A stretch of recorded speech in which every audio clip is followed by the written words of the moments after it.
రాష్ట్ర కేంద్ర ప్రభుత్వాల మధ్యలో ఘర్షణ వాతావరణం వస్తే అంతిమంగా అది ప్రజలకే నష్టం జరుగుతుంది.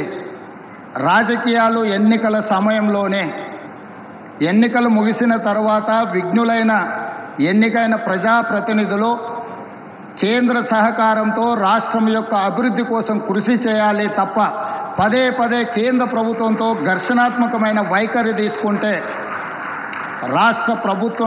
రాష్ట్రం అభివృద్ధిలో వెనుకబడుతుంది. ఈ అంశాలని పరిగణలోకి తీసుకొని మా ప్రభుత్వం ఏర్పడిన వెంబడే ప్రధానమంత్రి గారు సమయం తీసుకొని రాష్ట్రంలో 2014 పునర్విభజన చట్టంలో పొందుపరిచిన అంశాలనే కాకుండా రాష్ట్ర అభివృద్ధికి సంబంధించిన చాలా విషయాలు ప్రధానమంత్రి గారి దృష్టికి తీసుకెళ్ళినాము. వారు సానుకూలంగా స్పందించి తెలంగాణ రాష్ట్ర అభివృద్ధిలో అత్యంత కీలకమైన స్కైబేస్ కంటోన్మెంట్ ఏరియాలో దాదాపుగా 190 ఎకరాల స్థలాన్ని కేంద్ర ప్రభుత్వం రక్షణ శాఖ మంత్రి ద్వారా ప్రధానమంత్రి గారు రాష్ట్ర ప్రభుత్వానికి బదలాయించారు.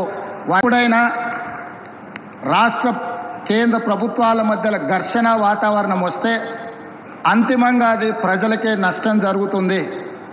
రాజకీయాలు ఎన్నికల సమయంలోనే, ఎన్నికలు ముగిసిన తర్వాత విఘ్నులైన ఎన్నికైన ప్రజాప్రతినిధులు కేంద్ర సహకారంతో రాష్ట్రం యొక్క అభివృద్ధి కోసం కృషి చేయాలి తప్ప పదే పదే కేంద్ర ప్రభుత్వంతో ఘర్షణాత్మకమైన వైఖరి తీసుకుంటే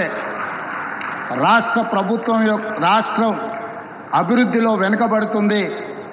ఈ అంశాలని పరిగణలోకి తీసుకొని మా ప్రభుత్వం ఏర్పడిన వెంబడే ప్రధానమంత్రి గారు సమయం తీసుకొని రాష్ట్రంలో 2014 పునర్విభజన చట్టంలో పొందుపరిచిన అంశాలనే కాకుండా రాష్ట్ర అభివృద్ధికి సంబంధించిన చాలా విషయాలు ప్రధానమంత్రి గారి దృష్టికి తీసుకెళ్ళినాము.